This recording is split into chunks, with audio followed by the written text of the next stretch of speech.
हनुमान जी ने सूरज निगला था, मोदी जी पीओके निगलेंगे।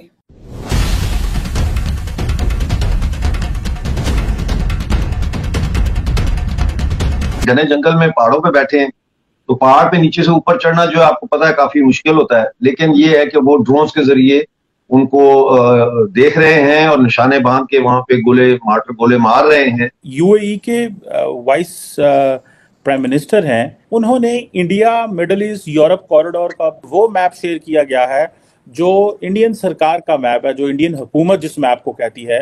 दर्द नहीं होता है, तकलीफ नहीं होती है। एक माँ जिस हिसाब से रो रही है, उस माँ के बारे में सोचने में नहीं आया।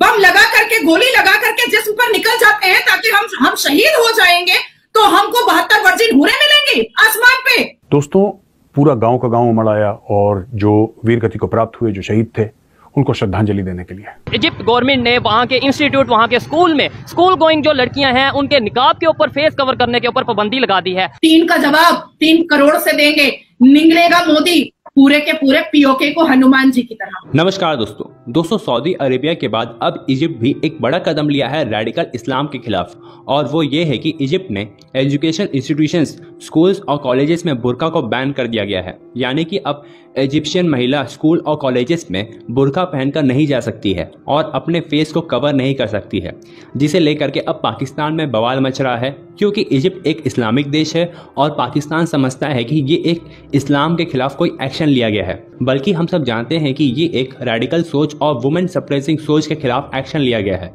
जिसे इजिप्ट बैन करने जा रहा है। और दोस्तों, इसके साथ साथ यूएई ने भी पाकिस्तान को एक बड़ा झटका दिया है, और वो ये है कि यूएई के एक मिनिस्टर ने एक भारत का मैप जारी किया है जिसमें पीओके को भारत का पार्ट दिखाया गया है।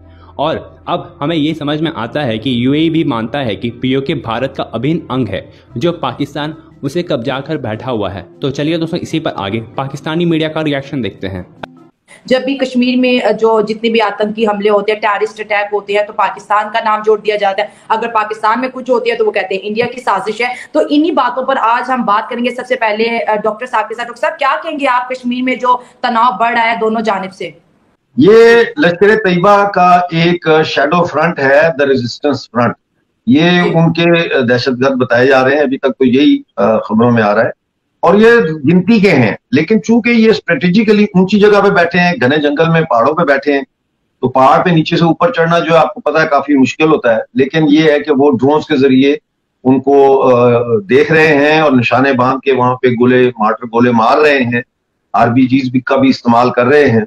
और ये देखे ना, ये कामयाब नहीं होंगे, ये मारे ही जाएंगे। और हम तो चाहते हैं कि ये अगर इन्होंने ये रास्ता अपनाया है और ये ऐसे जंग लड़ना चाहते हैं, तो फिर जंग में मरने के लिए आए हैं ये, क्योंकि जीत तो ये सकते नहीं है।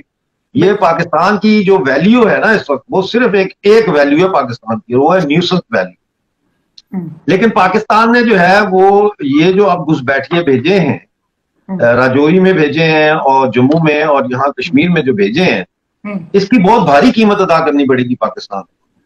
और डिप्लोमेटिकली तो वो शिकस्त फाश का वैसे ही सामना कर रहा है। आज जो यूएई का नया नक्शा आया है, उसमें पाकिस्तानी ऑक्युपाइड जम्मू कश्मीर, गिलगित बल्तिस्तान और अक्साई चीन को यूएई के नक्शे में भारत का हिस्सा दिखाया गया है। इससे पहले भी आप जानते हैं कि जो सऊदी अरब का नोट था, उसके अंदर भी जो नक्शा था उसमें पीओजे और गिलगित बल्तिस्तान को भारत का हिस्सा बनाया गया। हनुमान जी ने सूरज निगला था, मेरे हाथ में भगवत गीता है। हनुमान जी ने सूरज निगला था, मोदी जी पीओके निगलेंगे।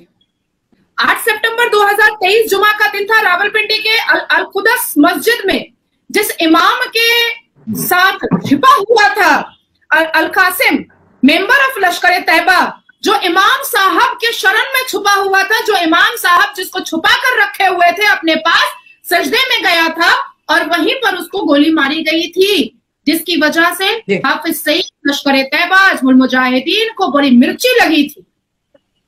ठीक है, अब मैं आपको बताना चाहूंगी, थोड़ा समय ज्यादा लूंगी, मैं आपको बताना चाहूंगी, कर्नल मनप्रीत सिंह कल मां रो रही थी, आंखों से आंसू नहीं, खून निकल रहे थे। 3 माओं की गोद सुनी हुई है, 3 बेटियों का सुहाग उजड़ा है, 3 घर के बच्चे अनाथ हुए हैं, 3 बाप को अपने जवान बेटे की अस्थियों में आग देना पड़ा है। मुजम्मिल हुमायूं भट्ट के पिता ने सफेद कफन से ज्यादा महत्व तिरंगे झंडे को दिया है। तिरंगे झंडे से में लिपटा हुमायूं मुजम्मिल कब्र के अंदर गया है, कब्र में दफनाया गया है। जो तड़प, जो आंसू और बच्चों की जो चीख कान में आ रही है, मैं शायद 24 आवर्स के भीतर ही मैं कश्मीर जाने वाली हूं, जो चीख कान तक आ रही है ना, वो बर्दाश्त से अब बाहर हो चुका है। वो बर्दाश्त से अब बाहर हो चुका है। हमने कई बार ये बात कही है कि कुत्ते के दुम 10 जन्म भी गाड़ दो तो वो निकलेगी टेढ़ी ही, और वही है पाकिस्तान। ये कभी नहीं सुधरेगा। हर रोज 4 लोग अगर चैनल पर बैठ करके ये कह देते हैं कि हम भी अच्छे हो जाएंगे, हम भी कुछ अच्छा करना चाहते हैं, हम भी कुछ अचीव करना चाहते हैं, नहीं कर सकते हैं। नहीं कर सकते हैं क्योंकि आपने अपने कुरान में होली वॉर पढ़ा है, आपने अपने कुरान में जिहाद पढ़ा है। आपको नहीं पता है कि ह्यूमैनिटी क्या होती है, आपको नहीं पता है कि इंसानियत क्या होती है। दर्द नहीं होता है, तकलीफ नहीं होती है। एक माँ जिस हिसाब से रो रही है, उस माँ के बारे में सोचने में नहीं आया।